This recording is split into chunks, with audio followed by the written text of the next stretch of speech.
everyone, thanks for joining us today. I'm Laura Phillips. I'm one of the administrative assistants at the venues, and we're glad you're here. If you're new or you want to connect with us, you can fill out a welcome card online at thevenues.org/connect. If you have a prayer request, you can also submit your prayer request there too.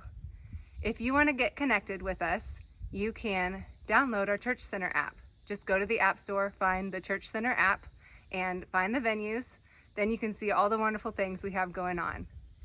If you want to know what else is going on, you can check our website, Facebook, Twitter, Instagram, or our newsletters. Have a wonderful day. There's a place where I love to run and play.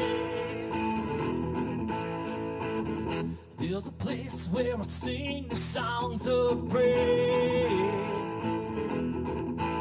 Oh, dancing with my Father God in fields of grace. Oh, dancing with my Father God in fields of grace. There's a place where I lose myself with Him.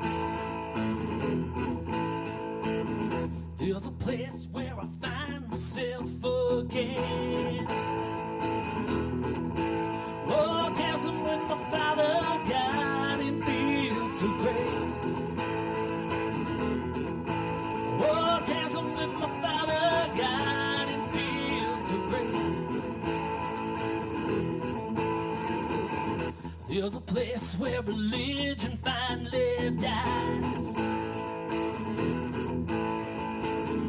There's a place where I lose my selfish pride. Oh, dancing with my Father God in fields of grace. Oh, dancing with my Father God in fields of grace. Well, I'm dancing with my Father God in fields of grace. Yeah, dancing with my Father God in fields of grace. Well, I love my Father. Oh, I love my Father. My Father loves me. I dance for my Father. My Father sings over me. Well, yes, I love my Father. My Father loves me. I dance for my Father. My Father sings over me. Oh, and nothing can take that away from me. Oh, nothing can take that away from me. Oh, there's a place where religion finally dies. There's a place where I lose my selfish pride. Oh, dancing with my Father God in fields of grace. Oh, dancing with my Father God in fields of grace. Well, dancing with my Father God in fields of grace. Well, I'm dancing with my Father God in fields of grace.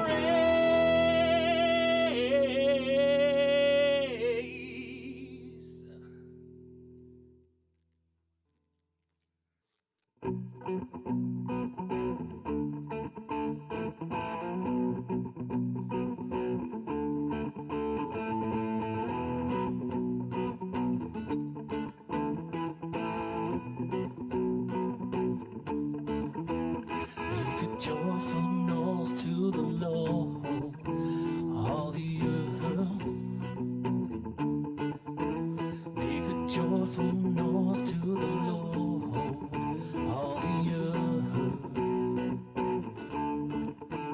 Make a joyful noise to the Lord, all the earth. Make a joyful noise to the Lord, all the earth.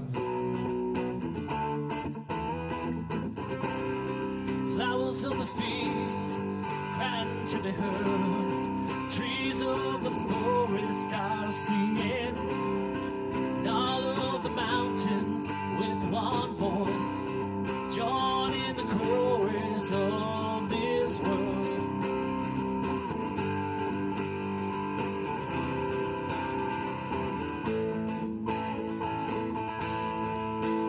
Make a joyful noise to the Lord, all the earth. Make a joyful noise to the Lord, all the earth. Make a joyful noise to the Lord, all the earth. Make a joyful noise to the Lord, all the earth. The flowers of the field are crying to be heard. Trees of the forest are singing, and all of the mountains with one voice join in the chorus of this world. Flowers of the field crying to be heard. Trees of the forest are singing, and all of the mountains with one voice join in the chorus of this world.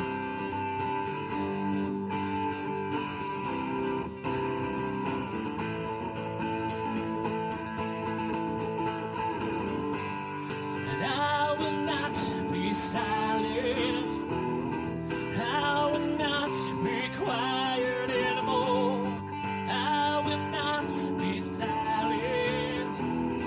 I will not be quiet anymore. I will not be silent. I will not be quiet anymore. I will not be silent. I will not be quiet anymore.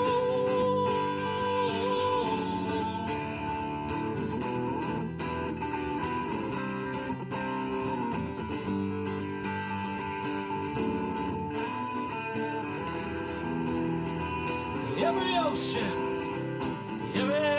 every sea, every mountain, every stream, every mountain, every tree, every blade of grass will sing. Every ocean, every sea, every river, every stream, every mountain, every tree, every blade of grass will sing. Hey! Make a joyful noise to the Lord, all the earth. Make a joyful noise to the Lord, all the earth. Make a joyful noise to the Lord, all the earth. Make a joyful noise to the Lord, all the earth.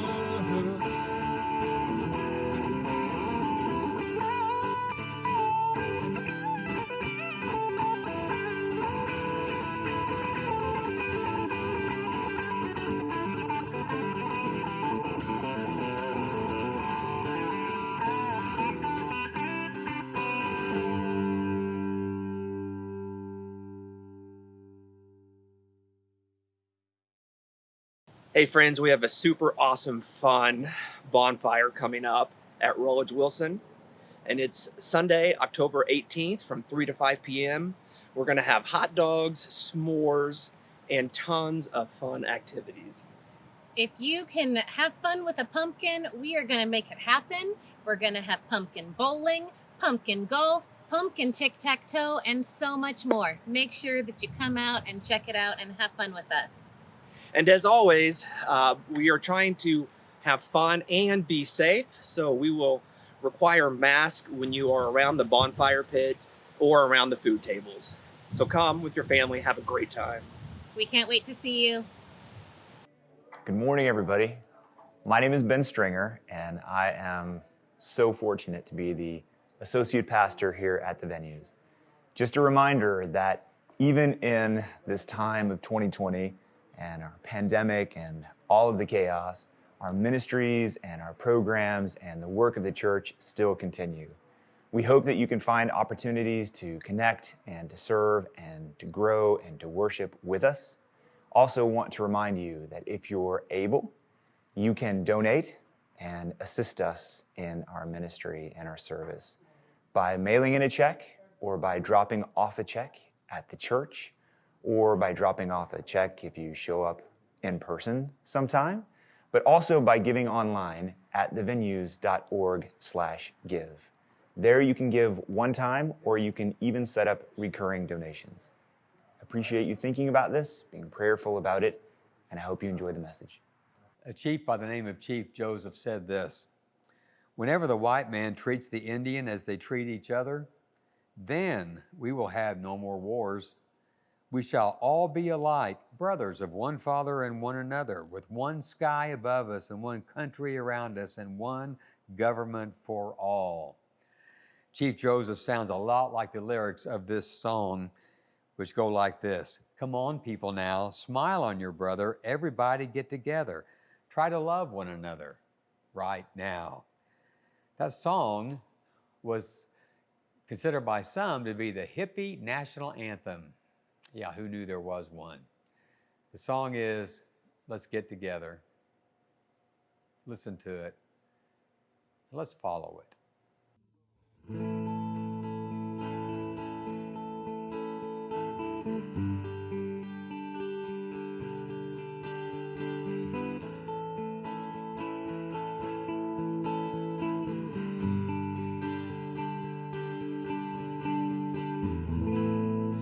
Love is but a song we sing, fear's the way we die.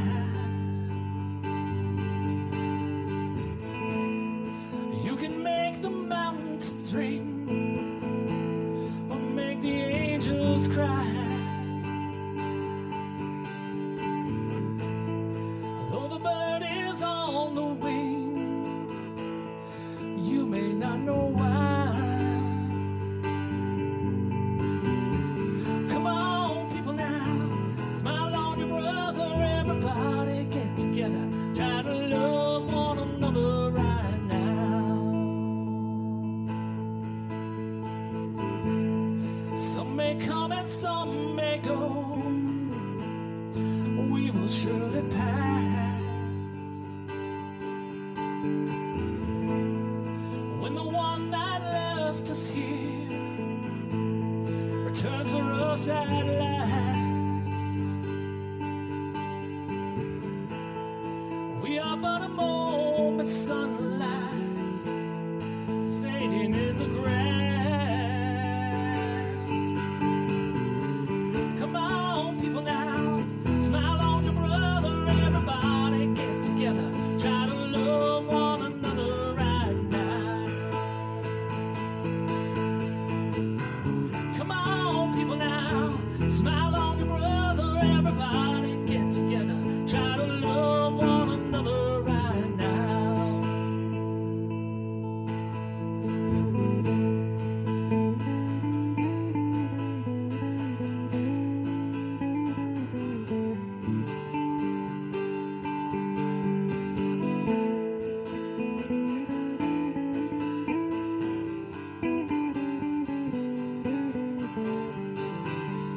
Oh, people now, smile on your brother, everybody get together, try to love one another right now.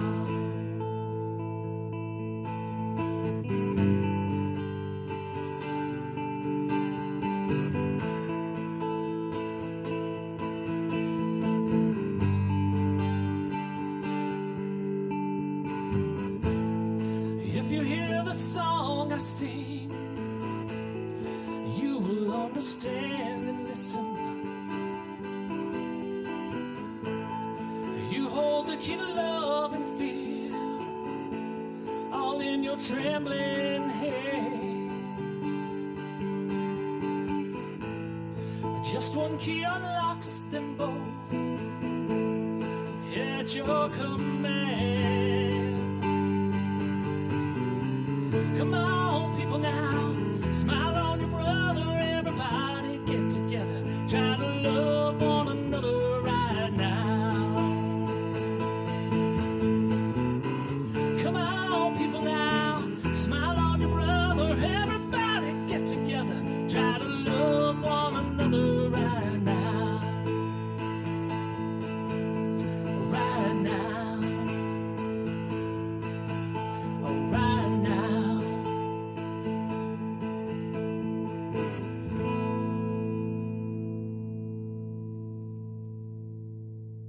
I'm in the Native American section of the Springfield History Museum, a very cool place, and I hope you all will take some time to visit it.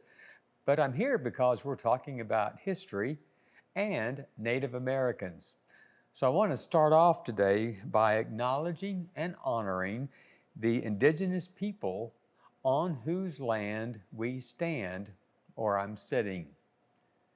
The houses that we live in, the shopping centers where we buy our goods, the factories where we work, the schools where we learn, the churches where we worship, are all built on the ancestral lands of indigenous people like the Kickapoo, the Osage, the Delaware nations and people. So let's take a look at history. Napoleon said, "What is history but a fable agreed upon?" A humorist by the name of Josh Billings, kind of like a Mark Twain character, said, "It would be better not to know so many things than to know so many things that are not so." So today, let's think about history. And the fact of the matter is, we may know some things that just aren't so. In Luke chapter 4, Jesus gives the congregation sitting in the synagogue in Nazareth a history lesson, and they don't like it at all. They can't handle the truth. And Luke chapter 4, verse 28 says that the people were filled with rage. One version says that they were furious. They were filled with wrath. Well, today we look at the history of Columbus. In our series in which we're celebrating the holidays, we're ready for a holiday. Well, like the people in Nazareth got angry, we may get angry today. And I hope we kind of do. Some of you may be angry because you think I'm being a little bit politically correct. Phillip, come on. We're tearing down the statues of Confederate soldiers. We're tearing down statues of Columbus. You are sullying the reputation of an American hero. You are rewriting history. Well, maybe not. Maybe we're taking an accurate and an honest look at history. Maybe we should be angry.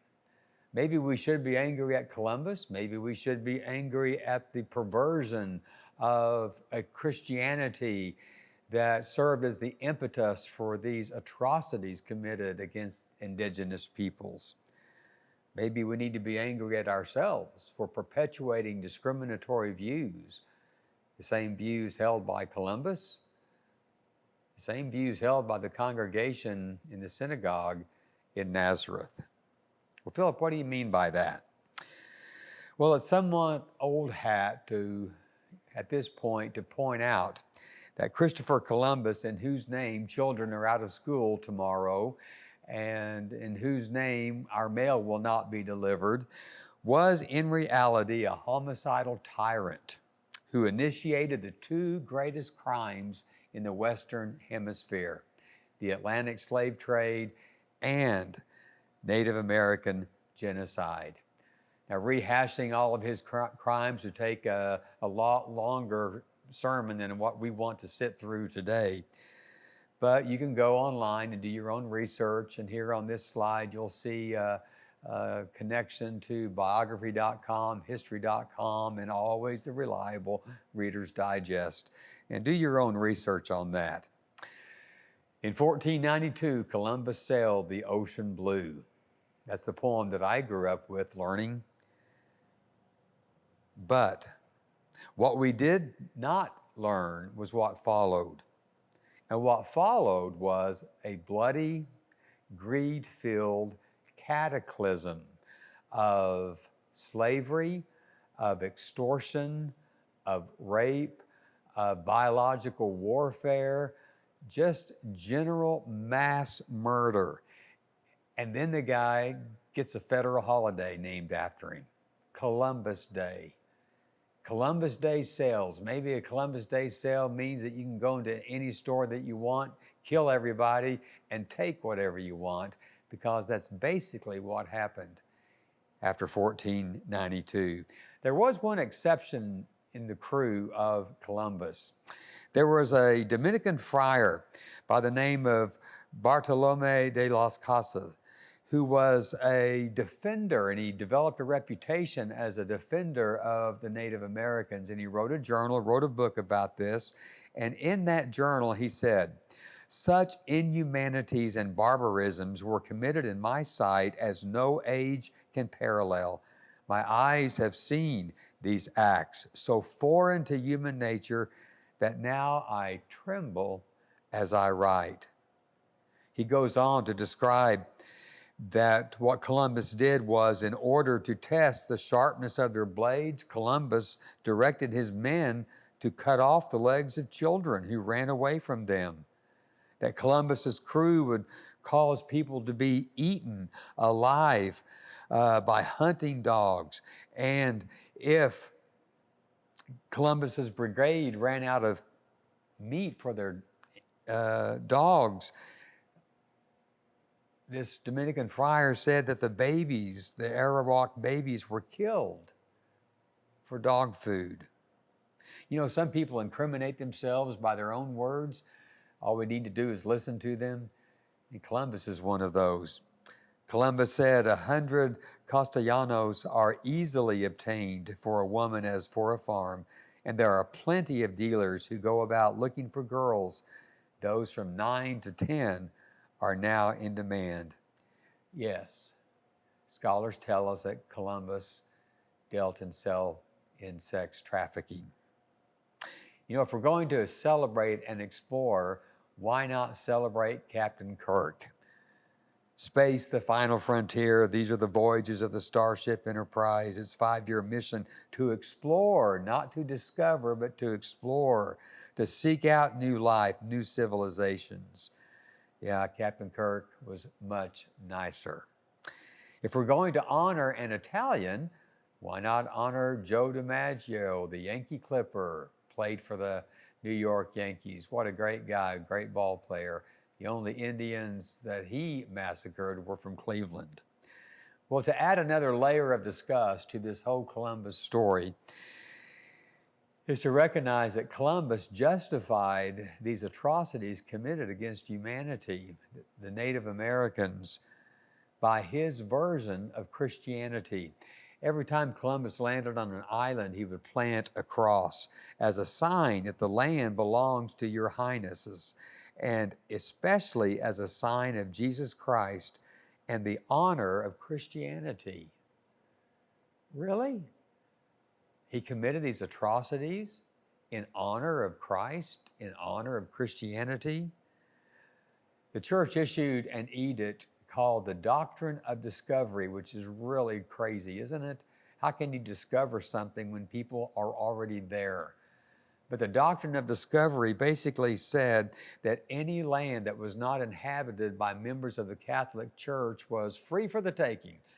And those discoverers of that land could take that land by any means possible. They could run the people off the land. They could turn the people into slaves. They could kill the people who were already there. The Doctrine of Discovery became the fundamental basis for the establishment and the expansion even of the United States. And it became the justification for the violence done to the Native Americans by the hands of Europeans here in our own country. My question is, how in the world could Columbus and the church commit these atrocities in the name of Jesus? How could they stray so far from Jesus, who said, love your enemies, who said, treat others like you want them to treat you? How could they do these things in the name of Christ? Then I have to ask myself, I wonder if there's anything that I'm doing, any views that I'm holding that stray from the person of Jesus, that stray from the Spirit of Christ. As it has been said, those who cannot learn from the past are doomed to repeat it. Are we learning? There's a lot of truth in this cartoon. Bottom line, pay attention in this class and you won't be as easily fooled as your parents are. I'm wondering if we've been fooled. Let's close with a history lesson from Jesus recorded in Luke chapter 4. Jesus reminds the folks in the synagogue of two events in Israel's history in which God blessed, God did something on behalf of, God was for, God was with two groups of people that were the traditional enemies of Israel. And the people in the synagogue blew a gasket. In essence, they were saying, how dare you tell us that God was for these people? These people are our enemies. These people aren't like us. These people don't believe what we believe. How could God be for them? How could God be with them? But the people of Nazareth had this view of exceptionalism, that they were exceptional, they were superior. The problem with feeling exceptional, the problem with feeling superior is that we tend to treat other people as inferior. We dehumanize them. We de-spiritualize them. Since they're not like us, since they don't believe like we believe, we think that they have no capacity within them or no presence within them of spirituality, of the divine. Jesus makes it clear in this story of Luke chapter 4, does he not? That God does not belong to any particular group to the exclusion of others. Do you realize that the atrocities committed against indigenous peoples, against Native Americans, was done in the name of God? How different would we be? How different would our history be if our founding fathers, if the explorers, if the discoverers didn't follow the way of Joshua as he led Israel to steal, to take away the land of Canaan from those who were already there, to commit genocide against them, but instead follow the way of Jesus. An Indian chief by the name of Spotted Tail of the Sioux tribe said, "This war did not spring up on our land. This war was brought upon us by the children of the Great Father, the white man, who came to take our land without a price, and who in our land do a great deal of evil things. This war has come from robbery, from the stealing of our land." Chief Tecumseh of Shawnee chief says, "Where today are the Pequot? Where are the Narragansett, the Mohican, the Pokanoket, and many other once powerful tribes of our people? They have vanished before the avarice and the oppression of the white man, as snow before a summer sun." Yes, we stand with very clear vision on the atrocities committed by Columbus and others in the name of God. But let's turn that vision to ourselves, our ideologies. Are we perpetuating the discriminatory views that was held not just by Columbus, but by the people in the synagogue? God, help us to be more like Jesus. Happy Indigenous Peoples Day.